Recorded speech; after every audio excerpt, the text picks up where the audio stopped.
Hey, welcome back to the channel. Today we have a bit of a treat from Canon, and that is the all-new Canon EOS R6 Mark III. So as is customary on this channel, we're going to take a look around the body today and just see if there's any changes whatsoever between the Mark II and the Mark III. Spoiler alert, there is some changes, but you may not see them at first.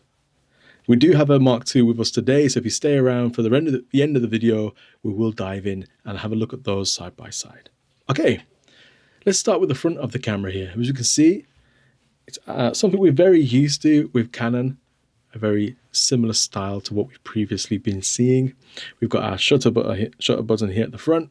We've also got a custom button there next to the lens mount, and we have a button to release the cap and allow the lens to attach, and inside we can see the shutter mechanism there, which is closed off, which behind it is a full frame sensor. Let's pop that back on. Now also, if you notice, you'll see now there's a tally light here on the left side of the body, so when we are recording we can now see that we are recording, and that'll be indicated there. Let's move around the camera now. As we move to the side, we can see the ports. We have a microphone port, headphone, remote. We've got our USB and HDMI. So let's open up these. They are rubberized kind of seals there. We've got a USB-C. We've got a full-sized HDMI, which is nice to see. And when we close that one back up, and it does close back up nicely and flush, we'll open the other side, and we'll see there we have our microphone slot, and we also have our headphone slot there. Once again, that one closes quite easily. These things are notoriously difficult to get back in place in some cameras. And then we have our slot for our remote control. And it's a standard remote control rather than a USB one, which we've become accustomed to from a lot of different camera brands. Right, let's now take a look at the top of the camera. On the left side over here, we'll see that we have our switch, which will switch between video and photography modes. Here we have our speaker just above that. And one thing I noticed, we have our microphones positioned here on the top of the camera, which I think is quite smart, because when wind does come to hit a camera, if your microphones are positioned at the front, it's kind of where the impact of the audio will or the wind will have an impact on the audio. Moving over here, the dial here, we see a dial that we've been used to very much so with Canon cameras. And you'll see we have all our options on there. And then to the right of that, we have another dial. Everything's very clicky. We have our off, our lock, and our on. We've got our red record button there. We have our scroll wheel. A little button to the left of the scroll wheel there, sorry. That's a tongue twister for me. And our shutter button. Let's now move to the back of the camera, where you may notice there may be some slight differences. Let's make sure we are in focus again. So first things first, we can see on the left side now we have a color button.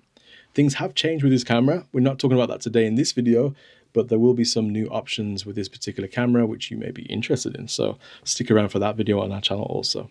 So we have our rate, our color button. We have our menu button to the side of that one. We of course have our viewfinder, a nice large one there. We have our diopter to the right of the viewfinder, joystick. We have our AF on button. The rest of our buttons here, magnification, info, quick start or the quick menu, as well as our set, and we have a standardized dial. The screen is also articulating, so this will flip out as we came accustomed to. Pretty typical with Canon cameras now to have one of these screens that will rotate so that we can see ourselves and all the different angles that we can get with these particular screens. And then you can fold it away to protect. Another thing here now is the hatch or the doorway for the memory cards. You'll notice that's slightly a bit different as well. That one's a stronger push that you need to that. Maybe it's just a new camera, you know. And we have our two card slots. In here we have a CF Express card. That's a type B. And then we also have another slot there for SD cards.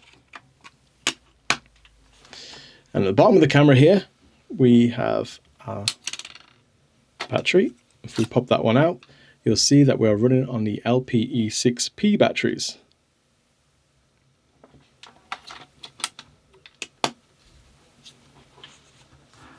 And that's a quick hands-on overview of the new EOS R6 Mark III. Now, if you stick around, we'll have a little comparison between the Mark III and the Mark II. Change of color, but here we are again with the Canon EOS R6 Mark III body. And what we're going to do now is we're just going to have a side-by-side comparison between the Mark II and the Mark III. So, in our hands here is the Mark III, and in my other hand here, if I can get this to work, would be the Mark II. They are seeming quite identical. The only real changes here, you will notice the microphones are positioned at the front of this camera, and there's also no tally light to the right. So if I show you the Mark III version, you will notice there are no microphones, but there is a tally light here at the front here. As we rotate both of these cameras to the sides, you'll see that they do look fairly identical. Slight different positioning of where things are sitting there. And we rotate to the top of the cameras here.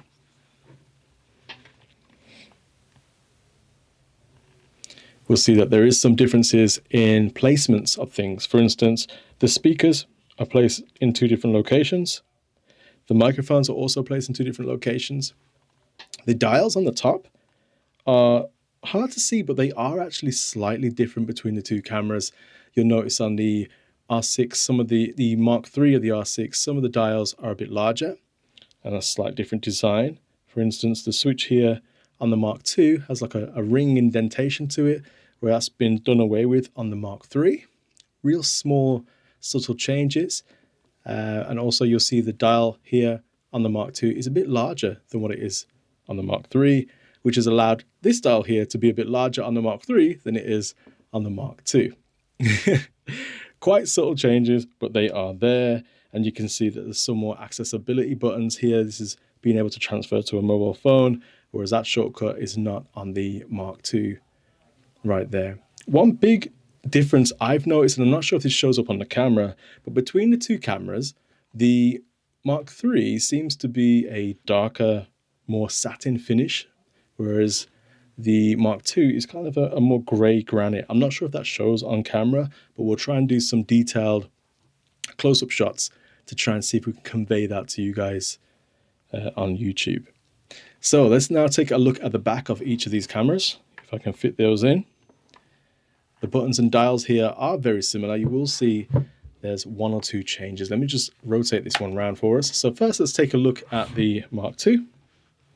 And on the Mark II here, you see that we have pretty much the same buttons, apart from this rate button now functions as a color button on the Mark III.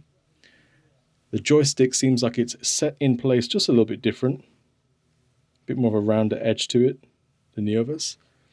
And the buttons do have a bit more of a stick out feel, so they stick out a little bit more on the Mark III and on the Mark II. It's a bit more flush to the body. It's really hard to see these differences, but they are there. One place where you can definitely see a difference is the door hatch here for the memory cards. So when we turn this around, you'll see the Mark III has a very new, solid kind of locking system, whereas on the Mark II, it's a straight kind of simplified door. So this one allows a little bit more security, I'm guessing, on the Mark III version. And once again, in person, I'm seeing that there's a bit more of a body difference on the Mark III. That could just be that it's a newer camera, but also the grip feels like it's very subtly deeper. If we take a look there, whoops. It's hard to tell, but it does feel very marginally deeper. I could be wrong, but that's some of the feelings that I feel with that. So those are the two. That's a really hard video to make. I apologize if it was a bit janky, but yeah, at least you get to see what they do look like and how similar they do look side by side. We'll see also that the finish here, you can see that it's kind of the joints here of the Mark II. You can see those grooves, whereas on the Mark III here, that's a really smooth finish to that particular section there. So there we have it. We have the all new Mark III and how it looks to the older Mark II. Thanks for watching.